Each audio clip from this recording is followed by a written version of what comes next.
Right, good morning once again. Thank you very much for staying on New Day. Time now for the newspaper review segment on New Day, and my guests are already seated. Before I introduce them, though, let me give you an idea of what the various front pages of the newspapers are saying. Starting with the Daily Graphic, and the front page story says, "Prank turns fatal at Prempeh College." Prank turns fatal at Prempeh College. And it comes with a picture of the floor from which the boy fell. And there's a picture on the side, and I will be reviewing the story. We're told it happened on Friday, but I heard about it yesterday. Very unfortunate. One student has died as a result of this incident. Also on the front page of the Daily Graphic, President Mahama raps self-seeking pastors. And there's a picture there of President Mahama and the number of men of God in a very hearty laughter. On the right side, lower right side of the Daily Graphic, hostage, police rescue Anasa's aid in Tamale. Stories on page 16. And then Springfield Group debunks claims of wrongdoing. So that's what the Daily Graphic front page is saying. Let's go to the back page now. Back page Daily Graphic says, Ghana, Italy sign MOU to promote fish production. Ghana, Italy sign MOU to promote fish production. And beneath it, power ship to arrive in November. I do not know whether I should say hooray to that, or I'm sure a number of Ghanaians will be saying hooray to that, or maybe they won't. But the power ship, we are told, will be arriving in November. We'll review that story as well.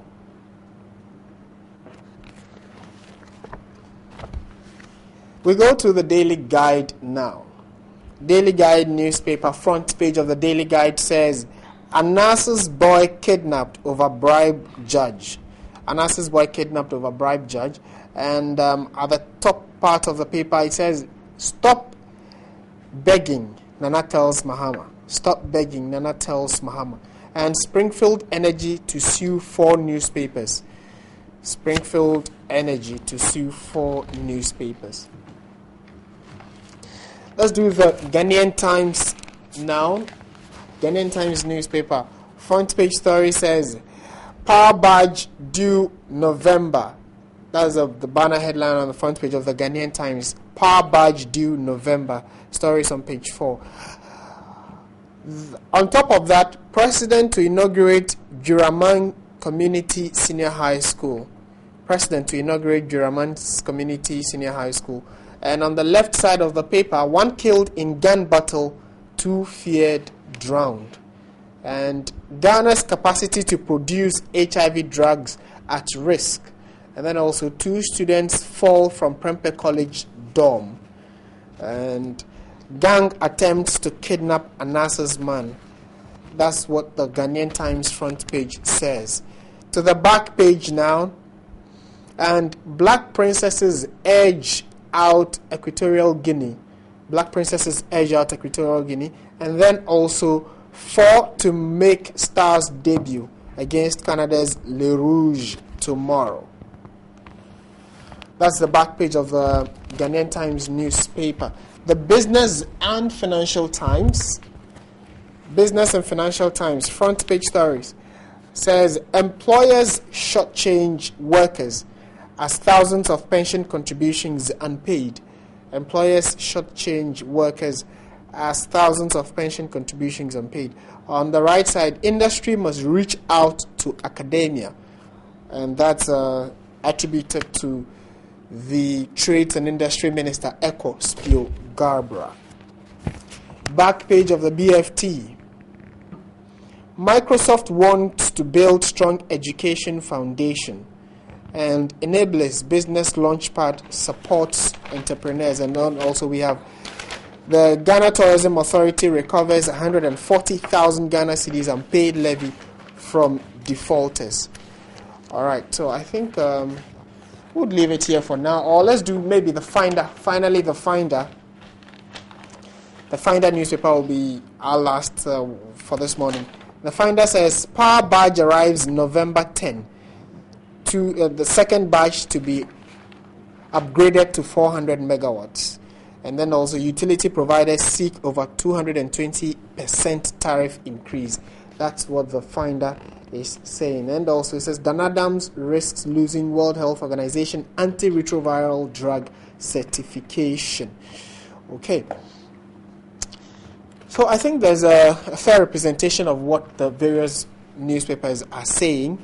We start with the usual suspect, the Daily Graphic, and go to page 3, where we have a story about that unfortunate incident that happened at Prempeh College. So let me just read to you what the story says. It says, okay, before I do that, let me introduce my guests. Okay, we have on my immediate left George Lowe. He's Member of Parliament for North Dai constituency in the Volta region. Good morning, sir. Good morning. And then we also have Michael Kwe Jr. He is a member of the NPP's communication team, and he's also joining us for discussion this morning. Good morning. Good morning. All right. So let's go to the story now. Daily Graphic front page says, prank turns fatal at Prempeh College. Students, teaching and non-teaching staff of the Prempeh College in Kumasi found themselves in a state of shock when a final year student of the school fell from the second floor of his dormitory to his death last Friday. Another final year student who also fell sustained multiple injuries and is now on admission at the Konfanochi Teaching Hospital. The student who lost his life has been identified as Samuel Asari Bediako, popularly called Classicals, of Form 3 Business 4, while the other student has been identified as Tabiri Kofi Boateng of Form 3 Science 3. The incident occurred when the two, who were engaged in usual secondary school fun and jokes, fell from the second floor of the Opokuwari 2 house, one of the dormitories of the all-boys boarding school. It was said that the two, believed to be friends, were hugging and pushing each other in front of their rooms when suddenly Bediako fell and pulled his friend along. Very unfortunate development there. But let me start with you, Mr. Lowe. How does this come to you, if you've already heard about the story? Thank you, and let me say good morning to our cherished viewers. Unfortunate is the word that I will use, and very, very unfortunate. Unfortunate because I'm sure that it can happen to any person or any group of students via age. I mean, my brother Gabo here, we were just, as the program was about to start, we were just reminiscing our days when we used to study together at PSEC, and you know, when you are in your final year, there is this feeling that you have, that, you've struggled, you have come to the end, and sometimes we engage in all manner of things that ideally we should be extremely careful about. We play all sort of pranks. We do in Winnipeg Secondary, we used to do what we call ghosting. We used to go move from house to house in the middle of the night, trying to chase our colleagues out of bed. We used to go and hide and eat the food in the dining hall before the bell is rang. And it's all normal with people in the final year. So I'm sure that they were just engaged in one of those things where suddenly, because you are going to write your final exams and you are giving some liberties, as it were. I think that is a good lesson for us as well. That those in the final year should be cautious as they even, enjoy this freedom, and as they even want to take advantage of this freedom. They shouldn't go to absurd extent, because this, I'm sure, was meant to be a prank. That two friends who say, "Hey, I'll push you," and then suddenly, there's a loss of guard, and this has landed us where two students who possibly, would have they possibly are very star students, for instance, and looking at the investments, both emotional and financial, that parents have made till they've gotten to their final year. It's sad. My heart goes particularly to the family of the person who is lost, and even the one that is hurt. He may not be able to write the final exam if he's not careful. Looking at the story, looking at the extent of But I pray that he survives, and I pray that he recuperates, and so that even if he cannot ride this year, he has another opportunity to live again. But for our brother that we've lost, my heart goes out to the family. It's unfortunate, and we should back them up in prayer. We must always learn that. They said it's the Bible says something. They said all things are open to man. This morning I was in church yesterday, but I'm not too sure. I could have said it in every better. All things are permissible, but not all things are okay. I should have said it better. I should have said it better in every. Okay. But no, say it in every. Oh no! Did you go to every church? I went to every church. I went to UP church yesterday. Okay. No, say it. Over all the no better moname. Kamera no better. More hour, you know. Okay. So that all things are. You know. So really, that is it. We have all the freedoms, but we exercise those freedoms judiciously. You don't just throw caution to the wind because you've been given a blank check. You do things within the confines of common sense, within the confines of caution. And if you let off your guard, you may run into this. What can the school authorities do in this case? Education. Because like I said, look, you see, I always say that it's easy to blame people, but it could have happened to any group of friends who, you know, are having fun, you know, and I'm sure this possibly is not even the first time. First of all, people shouldn't sit on the rails anyway, but we all did when we were in school. I'm sure Gabo was probably even a worse culprit in some of these things. But hey, we all played our games. We all did the things, the little things that we had to do. Let me just give a short interjection because of this. You know that my dormitory in Pisek, we didn't have even the first floor. It was a short floor, and you were with me in the dormitory, so you know that this joke. It won't even work. So, you know, but on that alone, we didn't have railings. You did other things. But more seriously, like I said, we all did various things in school. Say you did, and could have ended up like this. It's unfortunate that our brothers, you know, life is lost in this. It should send a signal to all of us to be cautious. The school authorities can only caution students. I don't think that they can do anything. Rules, strict, even liability rules may not even work. But I think that even the students themselves have learned the lessons already. The school authorities don't even have to come in anymore, because already the story says that people are even afraid to go up there. So that should tell you how people have taken this incident, and to watch your bosom friend, your classmate, your dormitory mate, your housemate fall to his death. I think that for many of them it will leave a scar on their memory. They may never forget this incident. So again, my heart goes out to the school authorities, the family, and all. Okay, Mike. Yes, let me start by saying good morning to the viewers of TV3, and to ask, we are not hearing anything about the Nanaba issue. What's going on? Nanaba.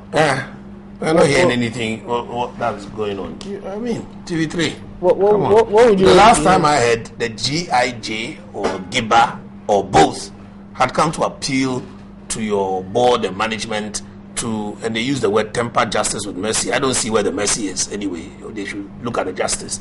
But come on, we need to see that TV3 is a kind of it's entirely a management decision. Yes, a management decision. So the management, they watch their own TV station. So the public can talk to them. To add to that, we are only appealing to the management to listen to the pleas of all the others, and we want our sister back. She's worked for this. Because they say when persuasion fails, force is applied. She is a brand, you know, that we are all proud of. So all right. Yes, and to add to my brother George's submission, when persuasion fails, force is applied. If TV3 do persuade you, and you don't listen, they should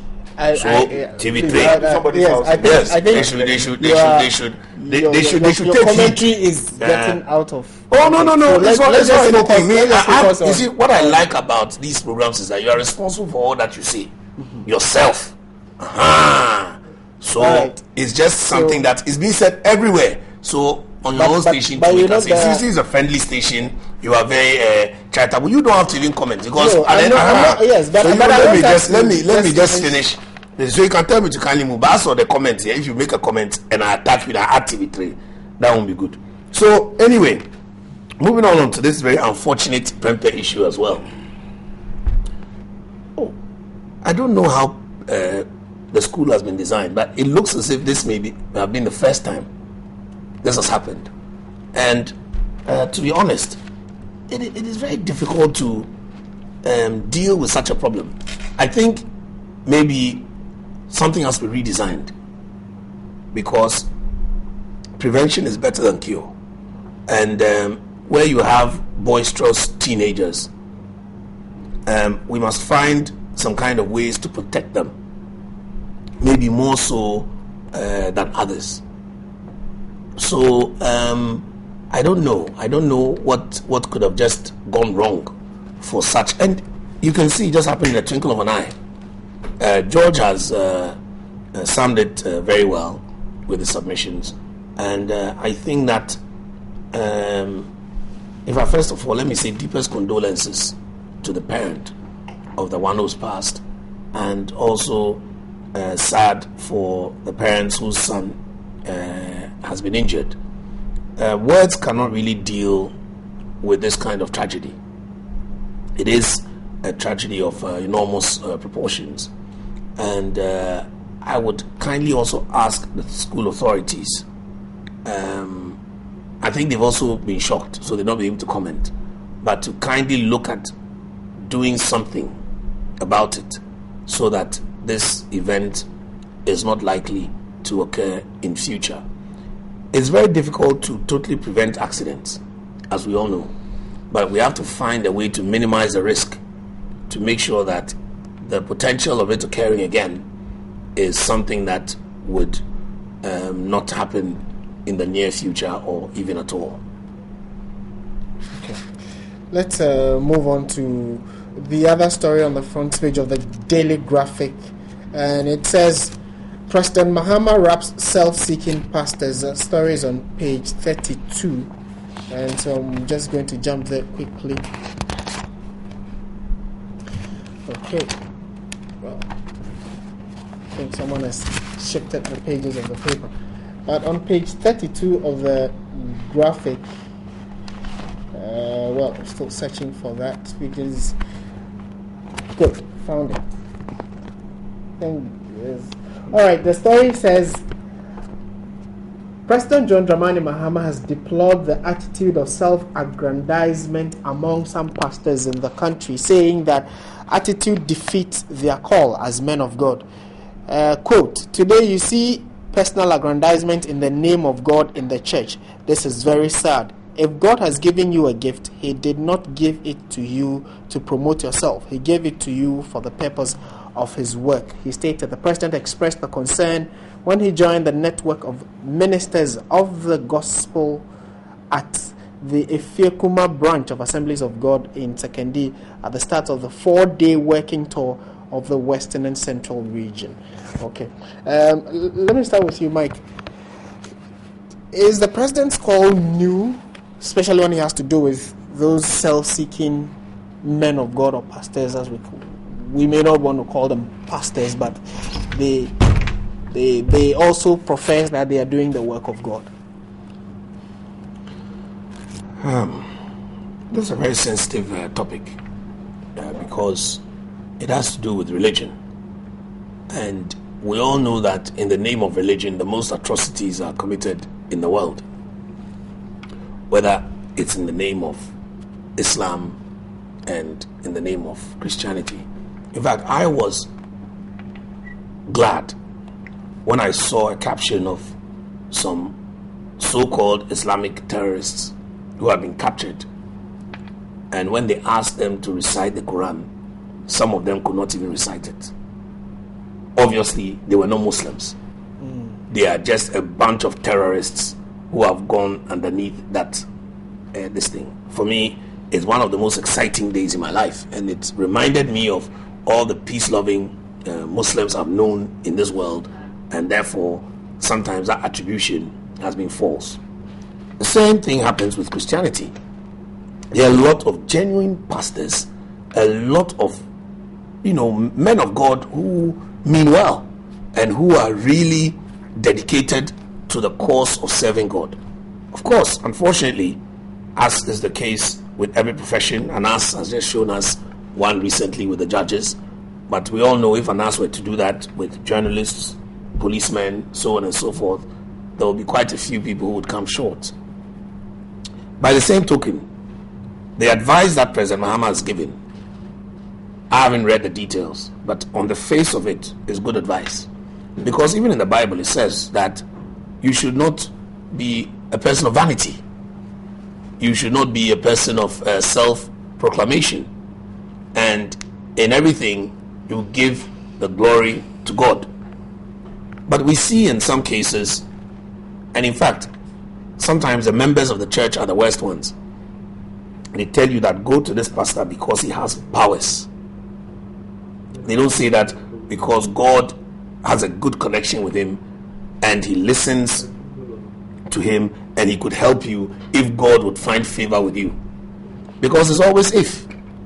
Remember, no matter how much the priest would will, if God decides that it's not his will to give you healing, to give you prosperity, then I just saw this joke recently of somebody who asked somebody for money and he says, oh, I can't give you the money because I don't want to interfere with what God is doing in your life. You understand?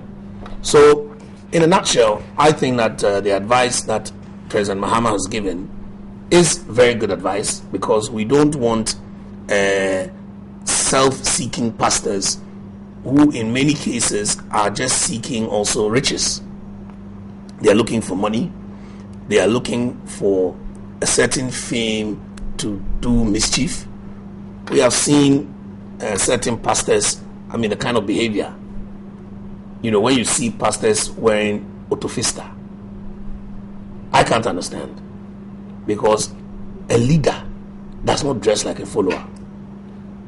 I want to use this opportunity to advise those people who dress with the jeans hanging and showing their boxer shorts, for example, that first of all, boxer shorts are under pants, so they're supposed to be under your pants. We're not supposed to see them. But you see, this culture started with a few musicians in the States who went to prison for various criminal offenses. But in prison, they don't allow you to have belts because you may hang yourself in the jail. So obviously, their pants were sagging. And when they came out, they were wearing the sagging pants, which showed they were jailbirds. Now, if somebody is a jailbird or an ex-con or an ex-prisoner, and you, a student in university, a sensible person who wants to be associated with good things, okay, is that how you dress? Do you see where a lot of people copy things they don't understand? That is the dress code of prisoners who may have become rappers. No training, no sense, no background at the house, no proper upbringing. And then you, with a proper upbringing, you go and wear those jeans, and then you'll be showing your boxes. Ignorance. So, that, for example, when I see a pastor, I don't want to mention some of the names, a pastor wearing that with some funny t-shirt and gold chains in his neck, I say this guy is either a false prophet, which they are in the Bible, or he himself too, he has no sense of good upbringing. I don't want to follow such a person as an example. So, yes, the president is spot on that. As I said, I've not read the story in detail to get the angle, because sometimes maybe the angle may be something that may have been overreached or is definitely within bounds. But I'm telling you that what the president is saying, a lot of Ghanaians are thinking it. They are not happy the way some people are commercializing religion in a way just for profit making. In fact, the same thing is happening with medicine, especially when you go to the local area, this herbal medicine.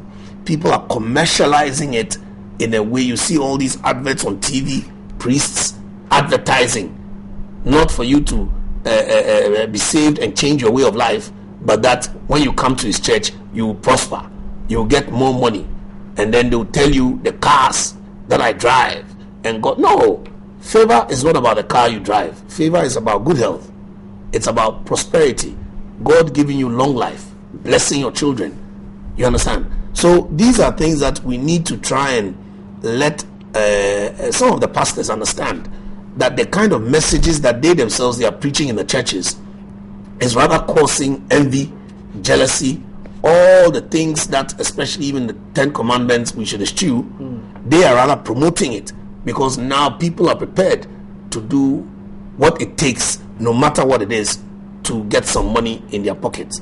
When you look at all these new things of the unnecessary Instagrams, I mean, how can it be that in the morning you wake up, you go to a shop to try a dress that you won't buy, but you take a picture with a friend, okay? So the picture is taken, then you put it on there as if you have just bought those clothes. So to the world, every day you look as if you are buying new clothes, and then prosperity, then Miranda, God has blessed me. God hasn't blessed you. The dress is not yours. Why are you creating a certain falsehood out there, and then the whole thing is just pictures? I don't understand. So in the morning you wake up, you wear blue suit, take picture. In the afternoon you wear white shirt, you take picture. In the evening you wear green trousers. And these are things some men of God are doing. Yes, you understand? No, not just even the men of God. The men of God, the congregation, and they are telling you is prosperity from God. That is not what the purpose of God is. The purpose of God is that you try your best, because nobody is holy.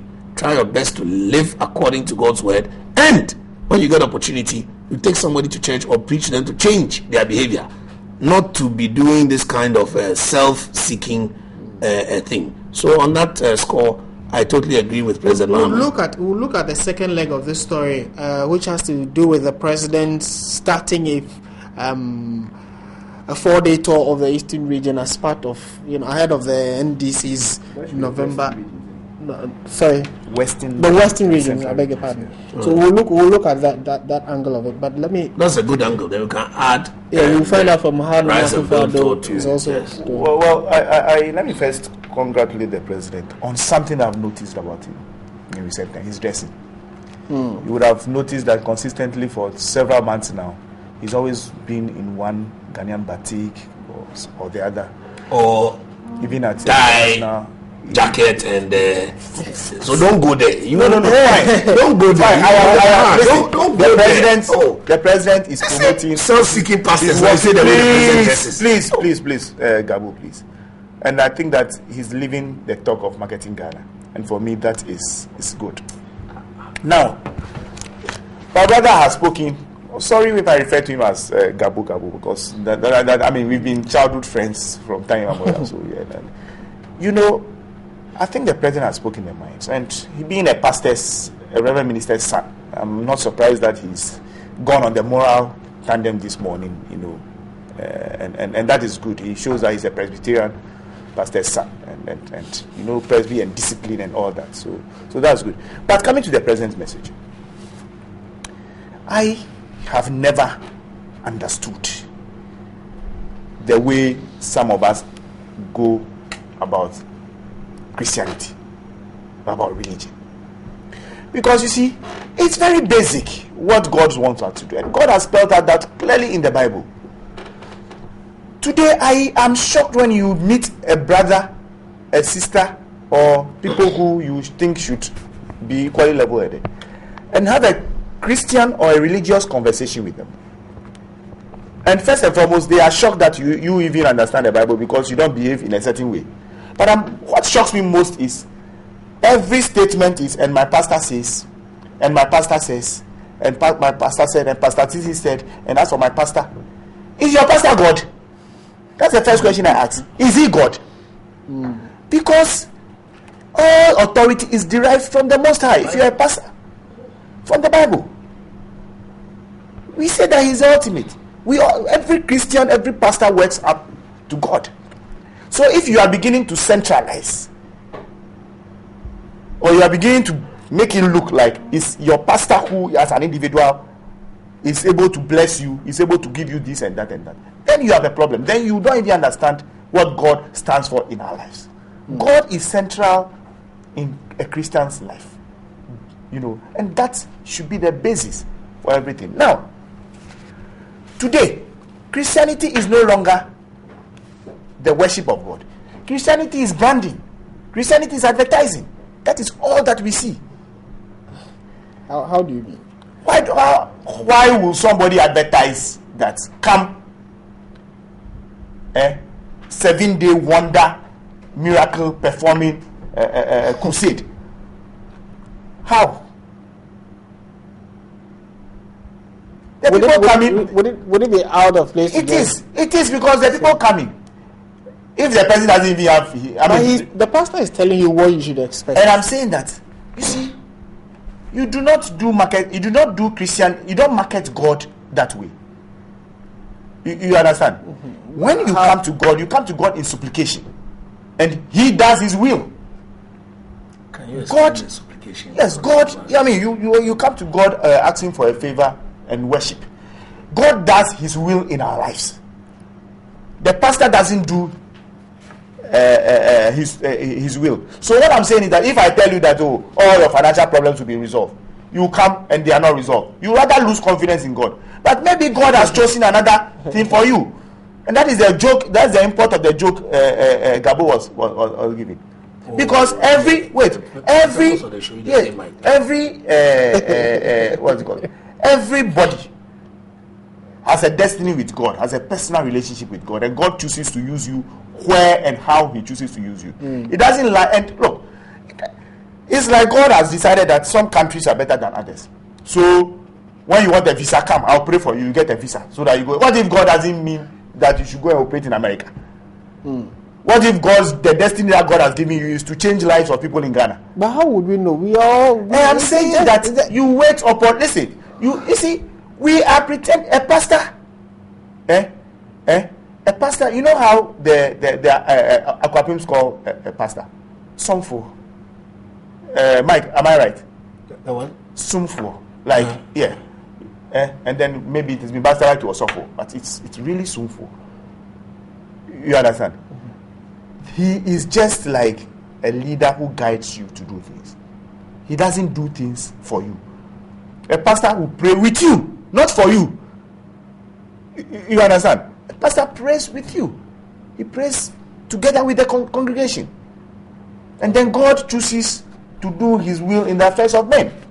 So if you have those who you have to pay consultation, those are the things I'm talking about. So you come and they say, this pastor, he has special powers, and that you have to pay consultation to get something from him. You go there and they tell you, you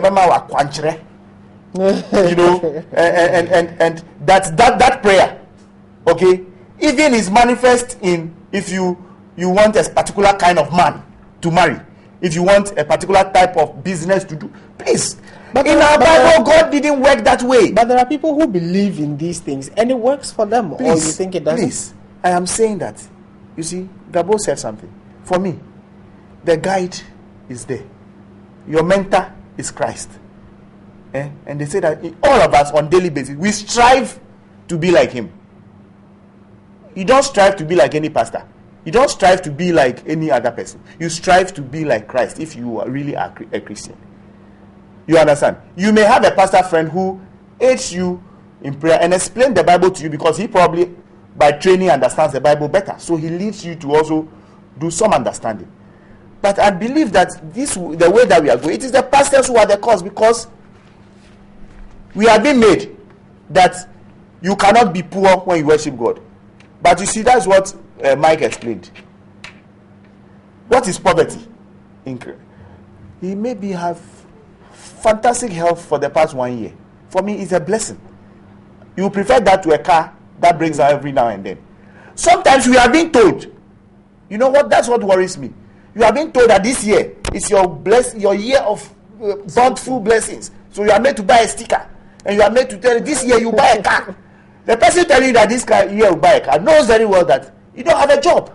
And he also knows very well that you spend all your time coming for prayer sessions during the day. But so how are you going to buy the car? Miracles do happen. Miracles. So you'll be sitting there, somebody will carry a car and can't give to you. It doesn't happen. We are also being told that it is only when you do something for your pastor in church that God helps you. So you see flashy cars. The pastor has a wife who drives a Jaguar. He himself has probably 4 wheel drives. And there are people wearing slippers to church in that slippers to church. I think there's a kind of thin line between how we would define someone being blessed genuinely by God and someone else who is also showing or flaunting wealth, and we cannot define whether or not the person is blessed by God. I am saying that, listen. You can't always say that because when you have a church, when you have a church, and one pastor comes from another church and comes and say that this is an indictment on your church. Your pastor is driving an Audi 80. How? No. If God, you want to see that God is blessing this church, buy a Jaguar for the pastor. And I'm saying that in that church, there are people wearing bathroom slippers to church. There are people who cannot pay their school fees. There are people who cannot have places to sleep. If you remember the story of Ananias and Sapphira, they were supposed to be coming together in a pool to support even the vulnerable members of the church. That is Christianity for me.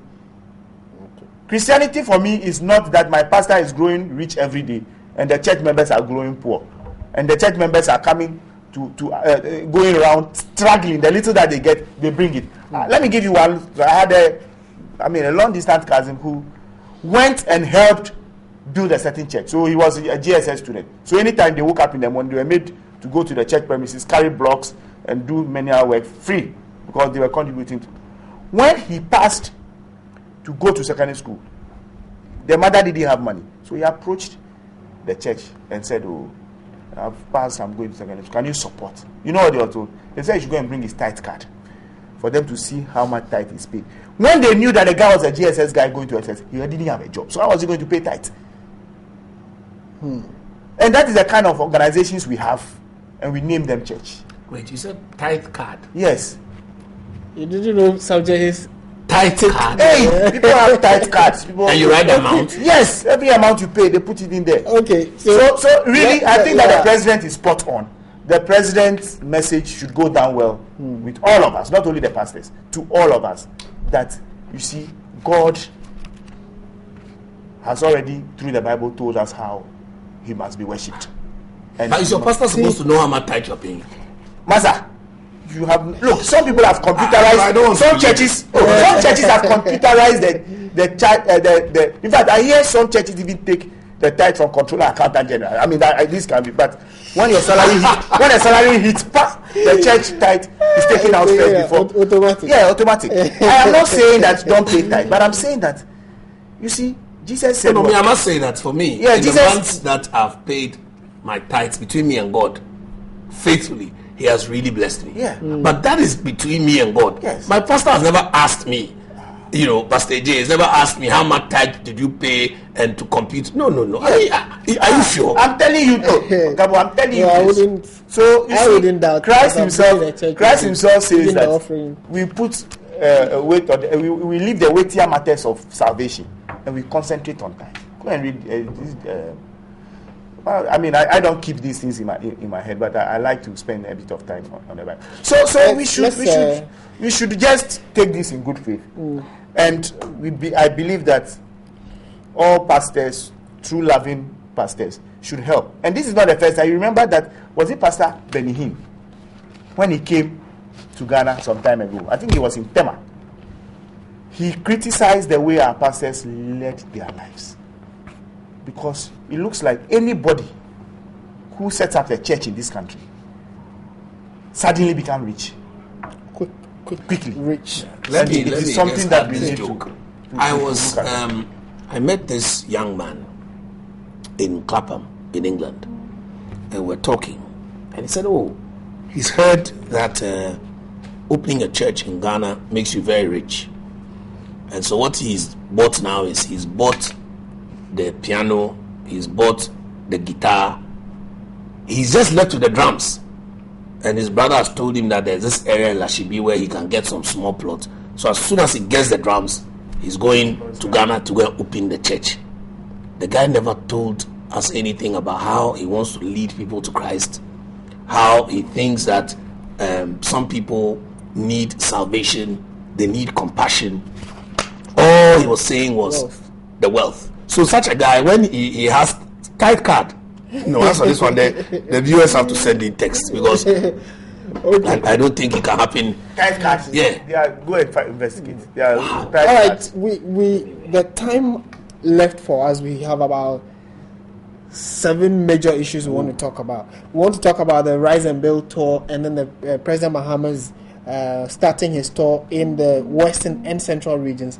And then also we'll look at the Anas issue that happened over the weekend, where we were told that one of his men were kidnapped.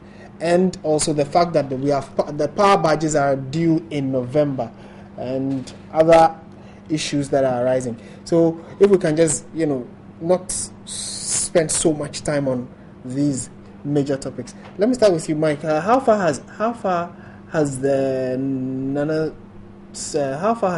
Rise and Build tour gone? We're told that he has ended the Ashanti region, and is beginning Greater Accra, or has begun Greater Accra. Is that it? Yes, very much so. On Saturday evening, he was on a Man FM. Yesterday, he went to church at Kaswa, at the Resurrection Church, to fellowship with others on Sunday. Then we had a small caucus meeting in Tema at the Olam School, where he met various, the people who engage the parliamentary elections, which now the NDC are also about to. He said, look, we finished. We've had winners. All the rest of you should support each other so that together we can be united and go ahead to win the election in 2016. Also invited were all former ministers, MCs, DCs, appointees of government, and it was quite a good session. After that, we moved to a park in Community 5, where a rally was held, and yes, a very big rally was held yesterday. I don't remember the park exactly. When I remember the name, I'll let you know. It was Kesdem, rather. That's in Community 5 for another caucus meeting, and then we met with the grassroots of the party, gave them some messages, made them understand that when a country is in crisis, as Ghana is at the moment, you need experience to be able to steer you out of those affairs. And we gave them many examples. We gave them the example of Mandela when South Africa was in crisis. We even went as far back as England and France. You remember during the Second World War, when they were in big crisis, they went for experienced people like Winston Churchill and Charles de Gaulle. We gave them the example of Ivory Coast, who were in serious crisis and are coming out of it, as you can even see with the Eurobond saga, whilst Ghana, who has not had any civil war, is at 10.6% in the international market. They were at 6%. So we also gave the example of Nigeria. We all know the corruption crisis that they were in. They've gone for Buhari. All these people were about 70. And the experience is needed to steer the country out of affairs in times of crisis. So we are just going around giving our message, saying that we feel that one of the most important things with regard to Ghana's crisis at the moment is an experienced pair of hands, somebody who has shown a certain track record of being incorruptible, and then we will be able to use that to get out of our situation. I'm sure you're aware what is happening in Ivory Coast and Nigeria, for example. Nigeria, who we know never any power in Nigeria today, they have less light off than in Ghana. It's never been the case for 20 years. We also know of how a lot of the people who have embezzled money have even brought the money themselves, just for the fear factor that a leader has come who is not going to accept this, and all the various things that have accompanied it. So we are just giving our message to Ghanaians that we are a better alternative. I mean, that's how politics is. NDC will also give us their reasons why they think they can do it. We think we're a better alternative. We give the various reasons. Some of them we told them included the fact that Ghana, after virtually 19 years, was HIPIC. The NPP came in terms of the economy. It doesn't matter the fights we had in 2000. NDC had fights in 2008 and still won an election.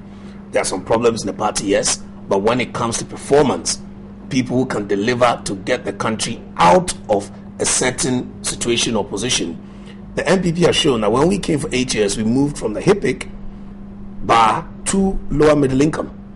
Yet, the same group of people have come, and for just 7 years now we are at IMF bailout. So these are some of the arguments we are putting forward to the Ghanaians to say that, look, we have a better economic track record. The Fourth Republic has seen only 8 years of us, but those were 8 years of boom, and those were not 8 years of bust.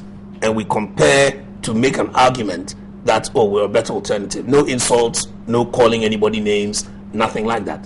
You give your track record according to your performance in government, and then you assure the people that if they were to humbly give you the opportunity in the near future, and you also got the nod, i.e. to trust the experienced Nana Akufo-Addo to come and continue where, in our opinion, President Kufuor left off, we feel that this is something which would augur well for the country.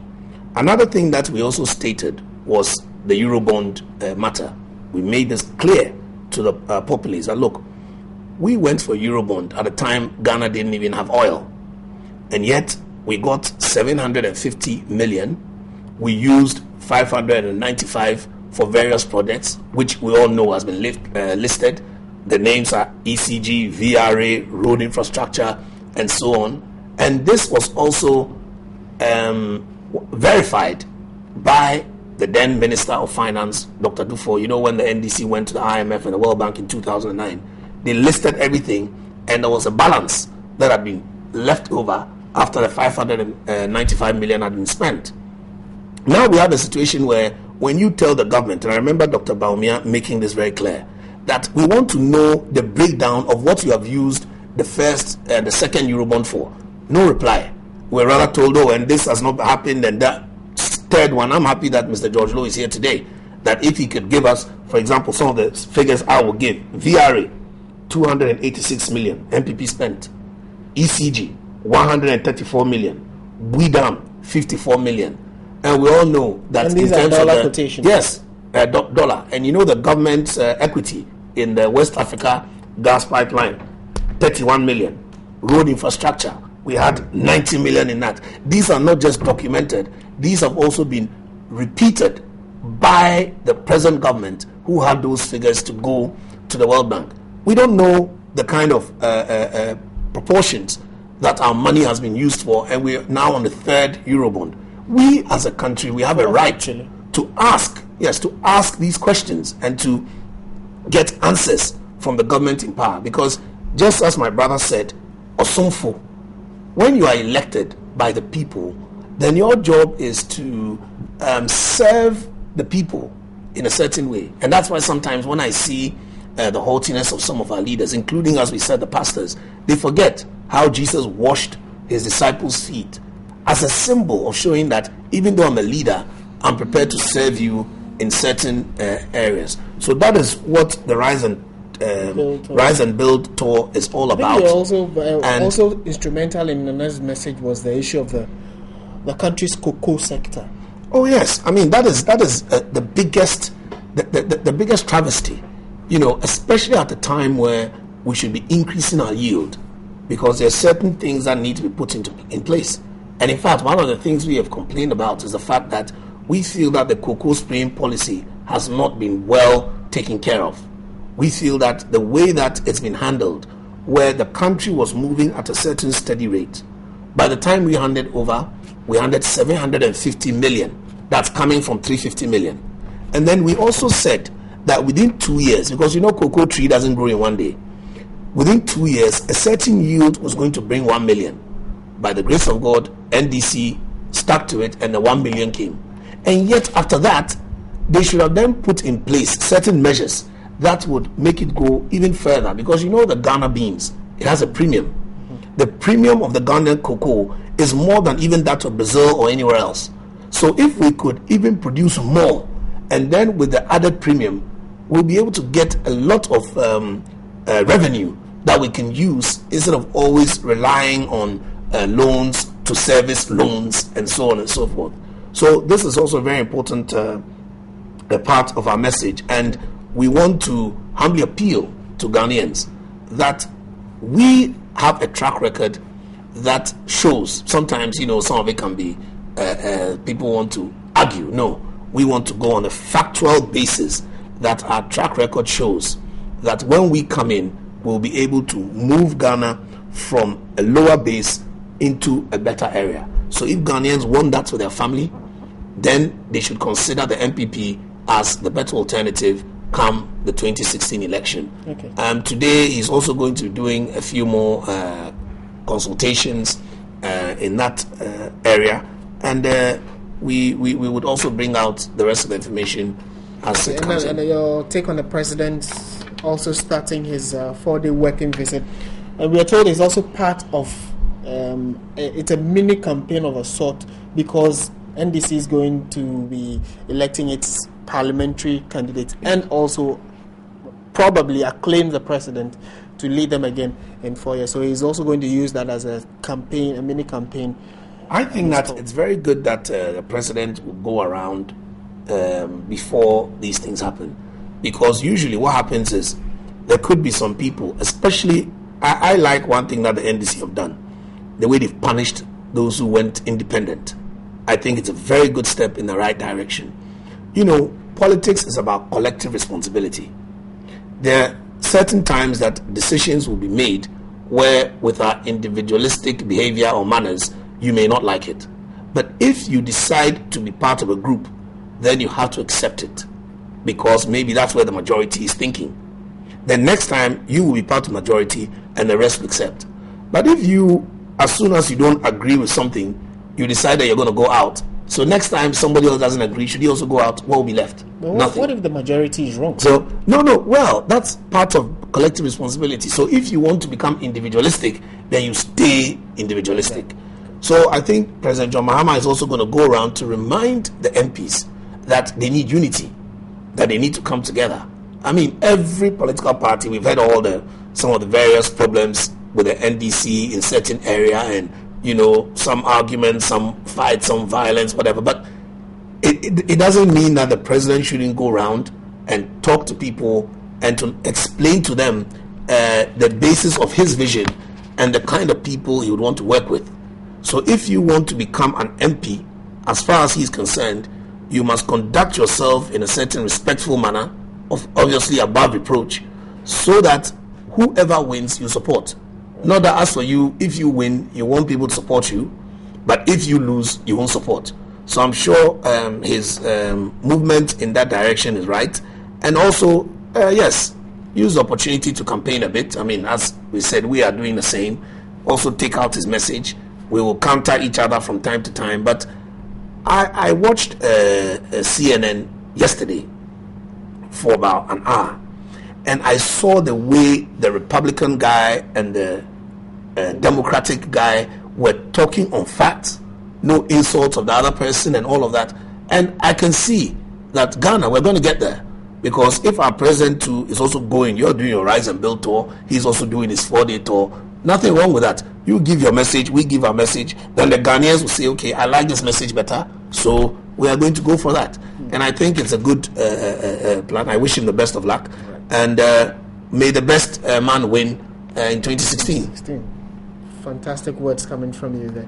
Yes, let me take your touch. Well, thank you very much. Let me just start by saying that, well, I think that Nanado, the NPP, is entitled to, as it were, rebuild their party, rebuild their manifesto, if I want to put it in that direction, do whatever for them it takes to win an election, albeit doing it through all with decorum and diplomacy.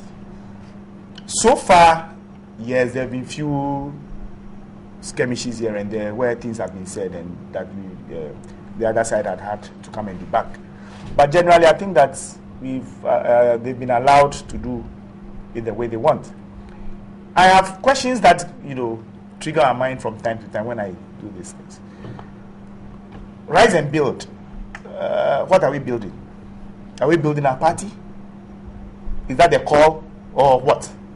So if it is rebuilding our party, repackaging our party for election 2016, I'm all for it. But for me, there is that recognition that there is something wrong with our party. So it's good that Nanado realizes that, look, the party in its present position has problems, and therefore in going around, and Mike makes allusion to. He met, like yesterday in Tema, he's supposed to have met all appointees, both present and former, and therefore try to drum home the concept of the whole idea of unity in the party and things like that as a precursor to the bigger picture. And I think that, they are entitled to it.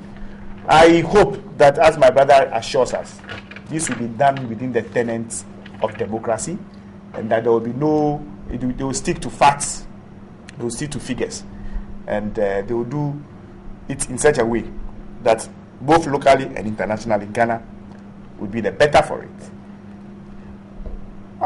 We've heard arguments here and he makes some arguments that I need to speak to. One, you see, every party, when they come, bring a manifesto. And that manifesto determines what programs we run and the way we run the programs. We may not run the program the way the MPP thinks, but it doesn't make our running of the program also wrong. That is what we believe in. We are coming from a totally different political philosophy. And that is social democracy. And we have our own tenets as social democrats, the way we want to do it. We are operating within a constitution, and therefore we also want to be sure that our party and the party and the government is running according to constitutional dictates. I'll give you one example. For instance, the free education concept. We are saying that the constitution says free progressive. So we are sticking to free and progressive. So progressively free, we are progressing gradually to attain free at a certain point. Because the framers of the constitution themselves understand that it's not an event, it's a process. So that is why they didn't even give a cap. They could have said that it should be free by 2013, it should be free. But they knew very well that it has to be gradual, and that's what we're doing. In provision of schools, like His Excellency is commissioning a new school today, the e-schools. And this is several others as he goes around. I'm sure that he will commission one of them. But he made some allusion to the economy, particularly the most current one, the Eurobond. As for the economy, we will continue to argue over it because we believe that the MPP did not run this economy well. They are saying that the NDC is not running the economy well, but it's just a question of ideas and procedure and process. Maybe we believe that we should start from a certain point and do certain things, achieve a certain aim. They think that they want to start from a point and go to a point. That is an argument you can have forever. And it happens all over the world. Other than that, some countries will never change government. I mean, even in America, he's talking about the Democrats and the Republicans. But I think the other leg of his submission was the fact that clearly when they went for the Eurobond, we are coming. No, I haven't gotten there. But we don't have. Yes. If you allow me, we don't have. If you allow me. No, I was coming there. So you are coming to the breakdown. Yes, I'm coming to the Eurobond. Okay. Now, let me tell you something. Either the NPP members of parliament are not doing their job. Either they don't understand the job they must be doing, or there's something wrong with the economic team of them. First and foremost, when we were going for the Eurobond, at the committee level, finance committee level, there was insistence that, look, tell us exactly what you are going to do, for which the Minister of Finance brought project by project and cost before the committee. So this is public knowledge. We don't have to come and sit on TV and be... There were several things. But the key component was that we were going to use a chunk of that money to reschedule the Eurobond they want to take because they didn't pay for it. It was due for... They couldn't pay for it because it had not matured. There's a duration. At the time we came into power, at the time we were going for the Eurobond. We are supposed to pay. Please! We are not supposed to pay now. Who said so? It has oh, please go and check. No, go ahead. Listen. It's 2017. Oh, you don't know this. Please, Jabo. Take your time. I am in parliament. You are not. So please, we approved the thing. Okay. So please, take your time. Please, can I just have one answer? No, please. Why? You are in parliament. Why? So answer. Why? When is this supposed to mature? Exactly. Why are you? No, tell us the date. Then we move on. You can't just say you are in parliament and you know. When you are doing an economic program, that's what I'm saying. It's public knowledge what it has been done. All the NPP members on the finance committee are aware. It's something we debated on the floor of parliament. You understand? So I am shocked that they didn't think like that. Some of them were used to restructure the loan to give us a longer payment period. That was one. Two, when the rest of the money that we took, We've spelled out exactly what we've used them for, road projects and other things. They are also there.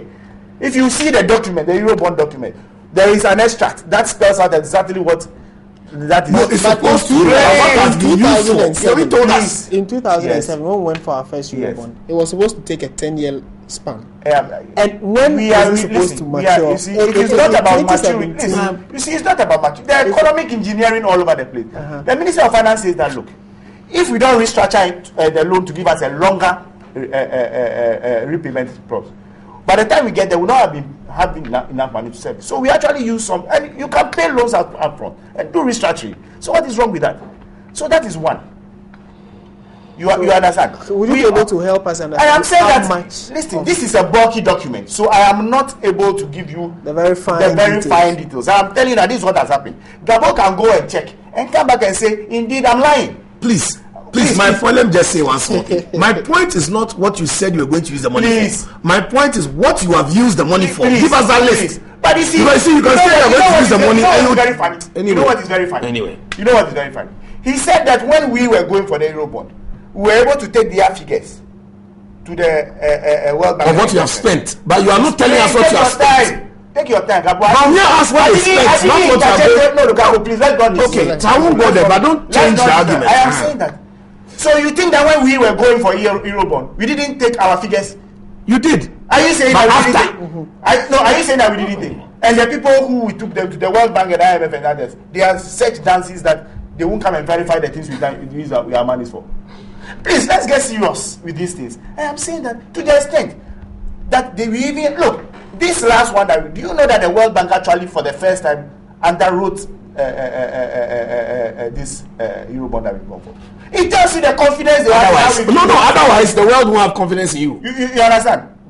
It tells you that they were convinced that the Eurobonds that we have used, It's because you are an IMF bailout. That's why. It might be that it's because of the nature of our current, the current state of our economy. For which reason we needed a bigger voice to say, put in a word for us. That even makes it more exciting.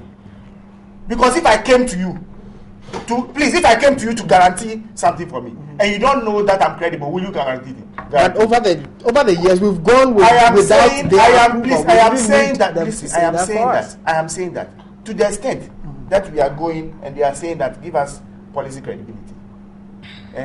They are so confident that they are saying, "Oh no, you go ahead. We are sure that you will be able to deal with it as you dealt with it in the past." So the evidence is overwhelming that internationally, everywhere, the people have come. They've looked at our books. They are sure and confident of how we've used our money and what we use our money for. And let's not also. And he's talking about cocoa and things like that. As I sit here now, we are even prepared to go and there's going to be a next where they will nest 45,000 new cocoa to revamp the cocoa industry in my constituency, for instance. Would you say we are doing well right now? You see, in the cocoa sector, it is not simply about volumes that you produce. Okay, we went for a certain amount of money, right? If we hadn't met the target that we were supposed to give to the international, those who lend us money, we didn't lend us another money again. Sometimes cocoa is agriculture. There are high points, there are low points. Okay, what we are focused on is rather expanding our production with new varieties and things like that, and that is from us the way to go. Even there have been challenges. Everybody is talking about spraying. I don't know where they get those, because to the best of my knowledge, as much as possible, the only difference possibly may be that whilst they put spraying guns and made it like a program job for the boys, we haven't done that. Okay, but I know that cocoa farms are being sprayed on a daily basis. I know that fertilizer is going out there to the extent that some of the aspiring parliamentary candidates stole some and they are in court. Oh no! It's true. It's true. No, but it's true. Is it not in the papers? Why don't you read the papers? So let's get. I'm saying that when we want, let's put out facts to come. If we are not giving cocoa fertilizer to cocoa, will somebody get an opportunity to even steal some and be in jail or be in court? Let's not go there. I'm just saying that. So for us to say that nothing is happening, those are not the facts on the ground. But you see, we are running an economy where people are pretending that all is rosy.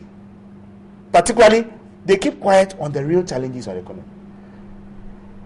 But you and I, we are aware that when Setekpe came to Parliament, we gave him a cap of about $90 per barrel for oil, based on which we gave a budget to this country, spelled out the things we are going to do. Today, how much is a barrel? You didn't do risk analysis? Please, how much today? How much? Did you do risk analysis? Yes, that is why we pegged it at 90 and not 150 or 140 at the time when oil was gone down. And I'm saying that oil has been low for 2 years. Please, and you went to do 90. Please, you please, see your don't repeat. I am scared, but I'm just saying to you that. So if oil prices have dropped without, and it's no fault of anybody's, why are they not talking into that? But they are interested in things that we haven't been able to achieve. So we will not be able to expenditure. We will not be able to spend. We will not be able to achieve the things because the budget that we sent. Anyway, we have not been able to meet the budget expectation, and that is true. And nobody can do magic. If it were the NPP in power, they will still have faced the same challenge. So let's not pretend as though, as for us, we have some magic one. It didn't show. They went to HIPIC for how many years? Do you know the relief they got? Do you know the relief they got? Don't you continue to get the relief? And where is that money? How was that money spent? Are you not getting the same relief now? It's not any country that got that kind of money. They shouldn't even have gone for a Eurobond. Free money. You don't pay anything on it. Free money.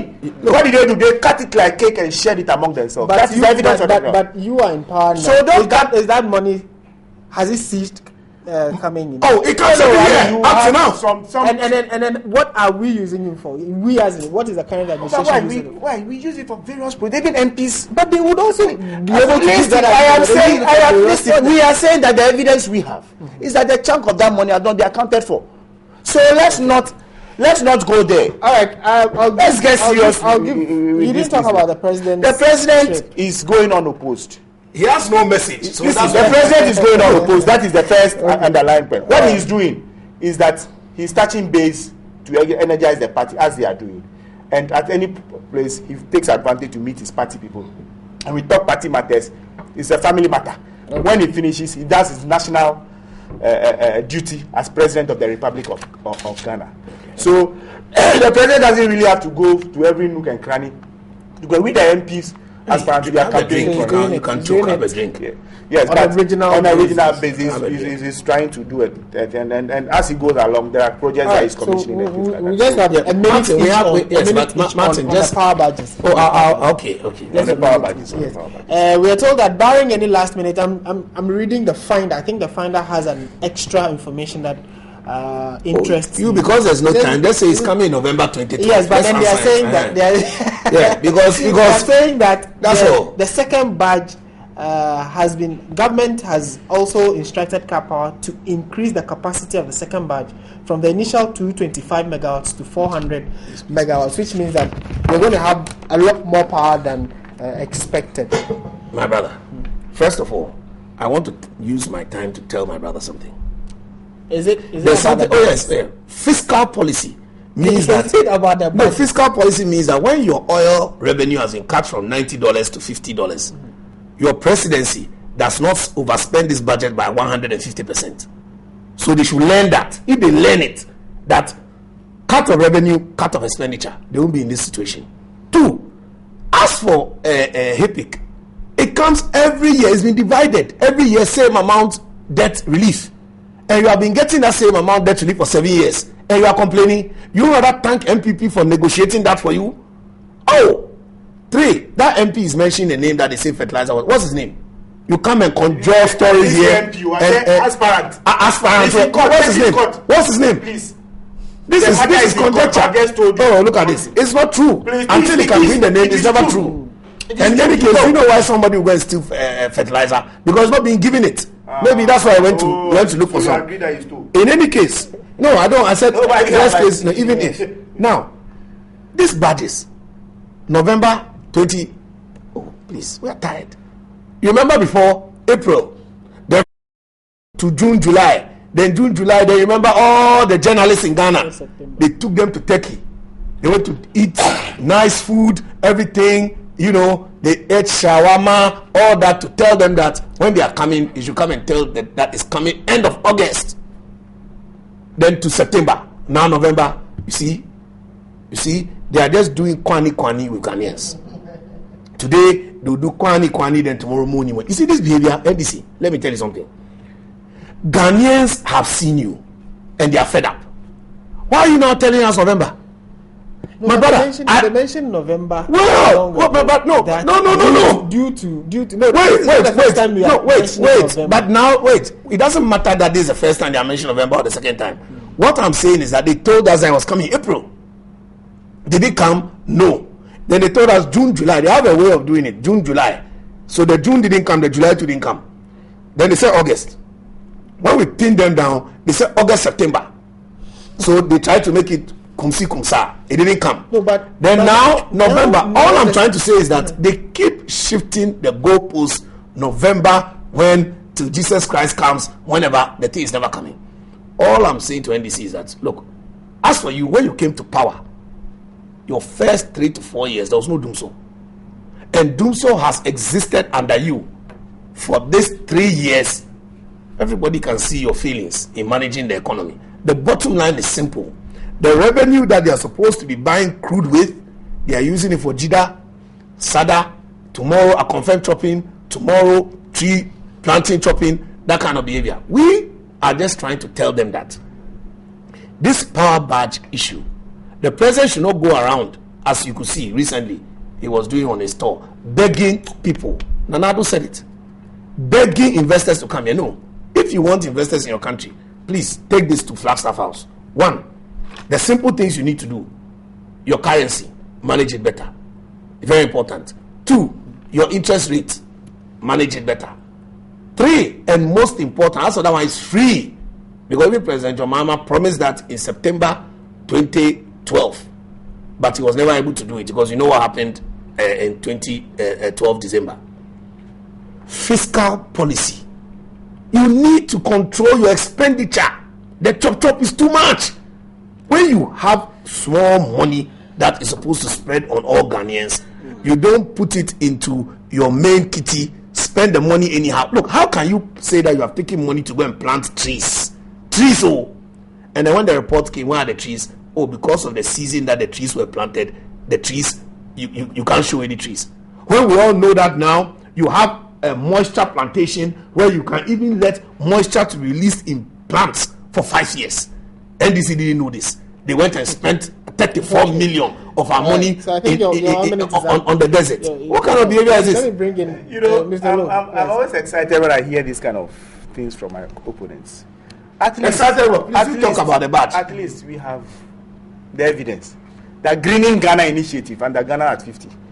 We are still waiting to see how green Ghana gets. Public toilet in every community. No, if you want, I'm not a caller. I'm only saying that he is talking about things that are not even true. Oh. But let's say that when you are coming to equity, come with clean hands. That's what I'm putting to my brother. But the power badge, we've been given a date for 10th November.